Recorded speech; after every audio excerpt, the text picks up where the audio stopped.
Halo semuanya, selamat datang di Sukinime dan ini adalah alur cerita anime Tensei Shitara Ken Deshita. Anime ini bercerita tentang seorang pria yang bereinkarnasi di dunia lain, namun dia bereinkarnasi bukan jadi manusia, melainkan jadi pedang. Meskipun tubuhnya berubah menjadi pedang, tapi dia masih memiliki kesadaran seperti manusia biasa, makanya dia tahu kemampuan apa saja yang dimilikinya. Sebagai senjata cerdas sejak awal dia punya kemampuan pemulihan diri dan telekinesis, dengan kemampuan itu ia bisa bergerak secara bebas dan memulihkan dirinya sendiri, di saat sekumpulan goblin ingin mencurinya. Dia bisa dengan mudah membantai semuanya dengan mengalahkan musuh, maka level dan kemampuannya ternyata bisa meningkat. Dia juga bisa menyerap berbagai kemampuan dari monster yang dikalahkan.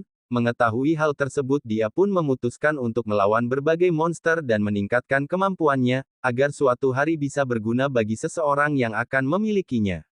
Di lain tempat, ada gadis manusia hewan yang hidup menderita. Dia berharap ingin mendapatkan kekuatan supaya tidak ditindas oleh orang-orang di sekitarnya, sementara pedang telah mengalahkan berbagai monster berlevel tinggi, akan tetapi dia tidak bisa bergerak lagi karena kekuatannya diserap tanah. Pedang itu tak punya pilihan lain selain menunggu seseorang yang bisa mencabutnya. 1 bulan kemudian gadis manusia hewan beserta rombongannya diserang oleh monster. Dalam kejadian itu para budak dijadikan umpan untuk menahan serangannya. Kemudian di saat gadis hewan dalam bahaya dia mendengar suara panggilan dari pedang yang ada di sampingnya. Pedang itu akan memberinya kekuatan yang selama ini dia butuhkan. Dengan memakai pedang tersebut dia seakan menjadi pendekar yang sudah berpengalaman, sehingga monster bisa dikalahkan tanpa kesulitan. Setelah itu mereka memperkenalkan dirinya masing-masing. Fran merupakan nama manusia hewan itu. Dikarenakan pedang tidak memiliki nama, Fran memutuskan untuk memberinya nama Shiso yang berarti guru atau master. Ras manusia hewan biasanya akan bertambah kuat dengan cara berevolusi, tapi entah kenapa hanya ras kucing hitam saja yang kesulitan melakukannya. Oleh karena itu master memutuskan akan melatihnya di sepanjang perjalanan. Kemudian ketika berada di wilayah bebatuan ada yang diserang kelompok goblin dengan pendengaran tajamnya, Fran bisa menyadari serangan itu dan memutuskan untuk menolongnya. Sebagai terima kasih karena sudah menyelamatkannya, Fran mendapat tumpangan menuju kota Alessa. Dia juga disarankan untuk mendaftar menjadi petualang di kota tersebut. Namun sebagai ras kucing hitam hampir semua orang di kota itu meremehkannya, terlebih karena penampilannya yang terlihat masih sangat muda. Resepsionis serikat petualang sempat meragukan kemampuannya, tapi dikarenakan Fran tidak menyerah dia pun dibawa ke tempat ujian. Dia harus melawan ras setengah iblis untuk bisa lulus dan menjadi petualang. Biasanya kebanyakan peserta akan kabur setelah melihat pengujinya, sedangkan Fran tidak takut dan siap melawannya. Dengan skill identifikasi master bisa mengetahui tingkat kekuatan lawannya. Setelah melihat statusnya tidak diragukan lagi dia lawan paling kuat yang pernah mereka hadapi. Saat ujian dimulai Fran diserang secara brutal setelah berkali-kali menghindarinya. Fran mulai melawan balik dengan mengerahkan jurus pamungkas sambil mengeluarkan sihir terus-menerus. Penguji itu pun dibuat kalah olehnya sehingga dengan demikian ia dinyatakan lulus ujian. Ketua serikat bertanya dari mana dia mempelajari teknik berpedangnya. Meskipun ada beberapa hal yang membingungkan tapi Fran tetap diterima menjadi petualang. Dia diperbolehkan untuk memilih profesi sesuai keinginannya. Kemudian Fran mendapatkan banyak uang dari hasil menjual item. Hal ini menyebabkan petualang lain iri kepadanya. Mereka mencoba mengepung Fran untuk merebut uangnya. Neil berusaha membelanya tapi karena salah kata malah jadi dia yang diincar. Fran takkan membiarkannya terluka. Kali ini Fran bisa melindunginya meski takkan memakai kekuatan pedang. Berhubung sudah diterima jadi petualang, Fran membutuhkan perlengkapan. Kebetulan dia bertemu dengan seorang pandai besi yang kemampuannya luar biasa. Selain bisa menciptakan zirah berkualitas dia juga bisa mengetahui jenis pedang yang dipakai Fran. Nampaknya sihir pemblokiran tidak berpengaruh terhadapnya. Untungnya Galus bukan orang yang jahat. Fran dan Master sangat terbantu karena dia memiliki pengetahuan luas tentang senjata. Bahkan ketika Master mengeluarkan material dari monster, dia bersedia menciptakan perlengkapan yang lebih kuat untuknya. Terlebih dia akan membuatnya sepenuh jiwa, tapi diberikan secara gratis. Proses pembuatan sarung pedang akan selesai dalam 3 hari, sedangkan untuk zirahnya sekitar sebulanan. Setelah itu Fran mengunjungi toko untuk memenuhi kebutuhan sehari-hari yang tersisa. tinggal membeli alat masak dan bahan makanan untuk berkemah. Setelah semuanya selesai mereka beristirahat di penginapan. Sepertinya kartu serikat berfungsi sebagai kartu identitas asalkan ditunjukkan. Anak kecil seperti Fran pun diperbolehkan untuk menginap. Semenjak menemukan senjata cerdas, kehidupan Fran mengalami banyak perubahan. Jika sebelumnya hidup menderita, kini dia bisa bahagia. Fran bisa tinggal di tempat nyaman sesukanya dan tidak perlu khawatir lagi dengan uang dan makanan. Master berjanji akan mengajarkan banyak hal sampai Fran kuat dan bisa hidup mandiri di hari selanjutnya. Fran menjalankan misi untuk mengumpulkan tanaman herbal. Misi seperti itu bisa diselesaikan dengan mudah hingga membuat Fran terlihat bosan saat mengerjakannya. Kemudian ada kelompok petualang yang dikepung oleh goblin. Sebagai sesama petualang, Fran langsung pergi ke sana untuk menolongnya. Dengan memakai sihir bumi dia bisa membasmi sebagian monster, sementara untuk sebagiannya lagi dikalahkan dengan kemampuan berpedangnya. Melihat anak kecil yang bisa mengalahkan semua musuh sendirian membuat para petualang kebingungan. Goblin yang sudah dikalahkan itu adalah goblin kelas atas, tinggi kemungkinan Raja Goblin yang memimpinnya dikarenakan sangat berbahaya. Mereka kembali untuk melaporkannya, sementara Fran akan membereskan goblin yang masih tersisa. Fran melawan sekumpulan goblin yang ada di sekelilingnya, dia terus berjuang tanpa henti meski tubuhnya sudah terluka, dia sadar kalau dirinya yang sekarang masih sangat lemah, makanya dia butuh pertarungan yang lebih menantang supaya jadi lebih kuat. Setelah mendengar perkataan itu Master tak bisa menghentikannya, dia hanya bisa memulihkan setiap lukanya dan membiarkan Fran melawan musuhnya.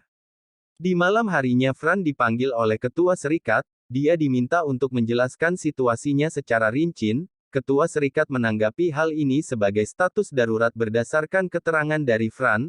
Mereka telah memprediksi kalau sarang goblin itu adalah dungeon. Dungeon merupakan tempat untuk mengukur kemampuan selain berbahaya di dalamnya juga terdapat banyak harta, oleh karena itu mereka harus menyiapkan pasukan penakluk. Fran juga diminta untuk ikut serta karena peringkatnya sudah bukan level pemula lagi. Pada hari yang sama Fran memperbaiki peralatannya ke pandai besi, lalu kembali ke penginapan untuk membersihkan tubuhnya dan beristirahat.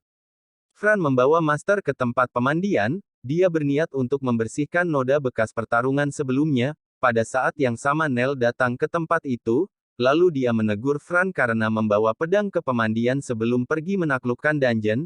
Galus menyerahkan sarung pedang pesanannya, dengan begini maka persiapan untuk menaklukkan dungeon sudah terpenuhi. Di saat Donald Drone menjelaskan situasinya tiba-tiba goblin keluar dari gua dan melakukan serangan kejutan. Hal ini mengakibatkan formasi petualang yang sudah berkumpul jadi berantakan. Untuk mengatasi kondisi tersebut, Fran melakukan lompatan udara dan mengerahkan sihir api dari ketinggian. Dia juga menggunakan teknik pedang untuk menebas musuh dari jarak jauh. Ketika goblin sedang berkumpul di tempat yang sempit, dia memakai kesempatan untuk menyerang dengan sihir api tingkat tinggi. Dengan demikian Fran bisa langsung masuk ke Dungeon lebih awal, sementara petualang di belakangnya dibiarkan untuk melawan goblin yang masih tersisa. Saat berada di dungeon Fran hanya mengincar goblin yang kuat saja, dia mengincar batu sihirnya untuk meningkatkan kemampuannya, sedangkan yang lemah disisakan untuk orang-orang di belakang. Saat berhadapan dengan goblin tanpa batu sihir Master menggunakan mantra api dan pembelah pikiran, hasilnya dia bisa membasmi semua goblin yang menghadang dalam sekali serang. Setelah itu mereka telah sampai di lantai 2 sebelum melewatinya Master menggunakan skill pendeteksi untuk mengetahui lokasi musuhnya. Namun mereka tidak langsung menyerang goblin itu, sengaja dibiarkan kabur untuk mengetahui persembunyian ratu dan rajanya. Sepertinya saat menyadari ada penyusup mereka suka berkumpul di sekitar rajanya. Sebagai permulaan Master akan menyerang dengan sihir, kemudian setelahnya Fran bisa mengalahkan ratu dan rajanya. Namun sihir yang dikeluarkan oleh Master lebih kuat dari perkiraan, makanya Fran tak punya kesempatan melawan karena semua musuh sudah mati. Meskipun pemimpin goblin sudah dikalahkan masih belum selesai sampai di sini, Fran kembali bersemangat karena ada ruangan tersembunyi di dalam dungeon tersebut. Di sana Fran mengalahkan banyak monster yang tak terhitung jumlahnya, selain mendapatkan banyak batu sihir levelnya juga bisa meningkat pesat. Saat tiba di pintu yang lainnya Fran merasakan ada energi yang sangat kuat, di depan sana pasti ada sesuatu yang membahayakan, oleh karena itu Master menyuruh Fran untuk menyiapkan berbagai sihir, untuk meningkatkan berbagai kemampuan yang dia miliki. Selang kemudian Fran masuk ke lantai terdalam, Sedangkan untuk petualang di bagian belakang tidak bisa melewati pintu masuk menuju jalan ke sana di lantai terdalam. Fran dan Master berhadapan dengan Greater Demon level Diamond itu lebih tinggi dari semua musuh yang pernah dihadapi, tapi sepertinya dia dikendalikan oleh Goblin langka yang bisa berbicara. Tak lama kemudian Greater Demon langsung menyerang, serangan itu mengenai kedua tangannya Fran, untungnya Master langsung memulihkannya sehingga mereka bisa melanjutkan pertarungan. Greater Demon punya kemampuan untuk mencuri skill milik lawannya, namun dikarenakan skill itu tak hanya dimiliki oleh Fran saja maka skillnya gagal dicuri, oleh karenanya dia mulai serius menggunakan sihir yang lebih kuat hingga terdengar oleh petualang di barisan belakang. Fran yang sekarang tidak cukup kuat untuk menang melawannya, Master memintanya untuk kabur memakai bulu teleportasi. Fran mengetahui batasannya tapi jika demon itu dibiarkan, dia tidak ingin kota akan dihancurkan. Oleh karenanya dia memilih tetap bertarung sampai akhir. Keputusan tersebut membuat musuhnya mengamuk tak terkendali. Dia menyerang ke berbagai arah tapi seolah-olah tidak ingin mengenai goblin langka. Setelah mengetahuinya Master menyadari kelemahan mereka, dia ingat perkataan Donald Roth yang bilang semua monster akan musnah apabila dan Dungeon Master dikalahkan jadi target utama yang harus dikalahkan adalah goblin langka itu. Semua terbukti ketika Greater Demon mencoba untuk melindunginya. Serangan biasa saja tak cukup kuat untuk menembus pertahanannya. Fran dan Master bertaruh untuk mengerahkan seluruh kekuatan mereka dalam satu kali serangan. Dengan begitu maka Greater Demon bisa dikalahkan, yang tersisa hanya tinggal goblin langka yang kemampuannya tak seberapa.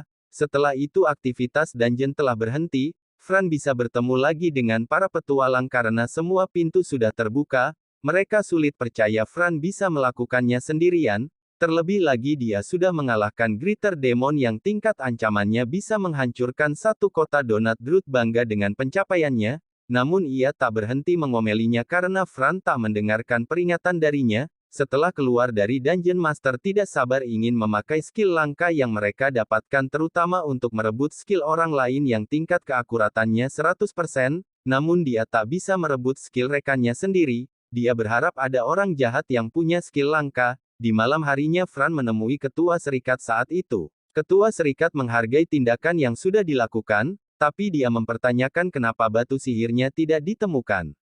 Fran mengatakan kalau batu sihirnya rusak dan menghilang, meski mencurigakan tapi kali ini Ketua Serikat tidak mempermasalahkannya, namun ada seorang pria yang tiba-tiba datang menghentikannya dengan skill matanya. Dia bilang bisa mengetahui kalau Fran sedang berbohong.